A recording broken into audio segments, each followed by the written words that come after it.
A Bloomington-based nonprofit and lead for a federal program geared toward ending homelessness missed a grant application deadline. Now, McLean County social services organizations are feeling the effects of missed funding opportunities.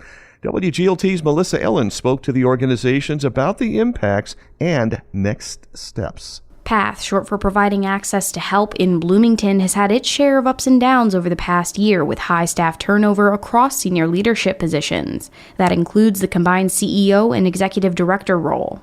Despite this, the nonprofit remained the regional head of a federal program aimed at helping people experiencing homelessness and housing insecurity. It's called the Continuum of Care, and PATH oversees the central Illinois area. That covers McLean County and several surrounding counties. As lead, PATH manages grant applications and allocations. Liam Wheeler was recently appointed grants administrator for the organization's Homeless Services Division. He says the people who came before him seemingly missed deadlines that impacted several organizations. The fallout, he adds, is devastating. Essentially, someone just didn't click submit on an application. And it's a small error, but it's one that cost us greatly. The error occurred before Wheeler was at PATH and current interim CEO Adam Carter took over.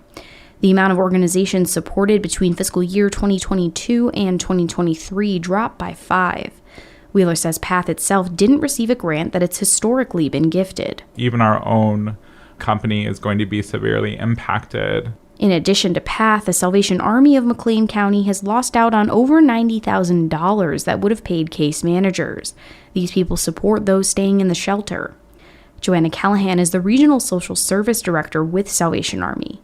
She says the local chapter has received this funding for over a decade. However, it's not in dire straits after losing it. Callahan says there was room in the budget to accommodate the loss of this grant. There's always the possibility that something may happen, the funding source may switch what priorities that they're going to be funding that year.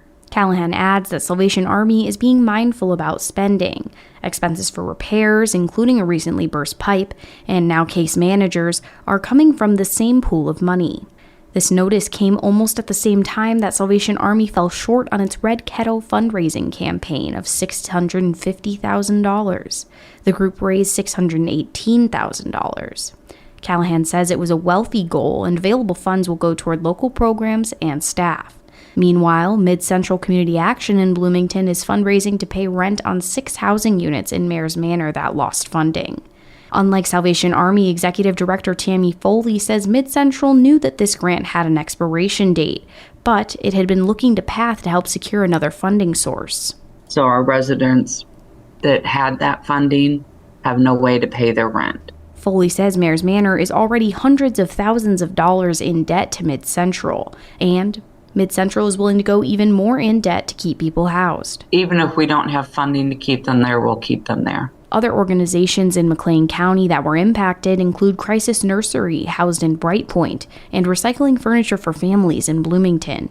And areas outside McLean County in the Continuum might feel greater loss because they already have fewer resources than Bloomington-Normal. Liam Wheeler with PATH pointed to organizations in Kankakee and Lincoln. He says he doesn't think anyone else in the Continuum of Care was informed of grants that they might have been eligible for, which is part of PATH's lead duties.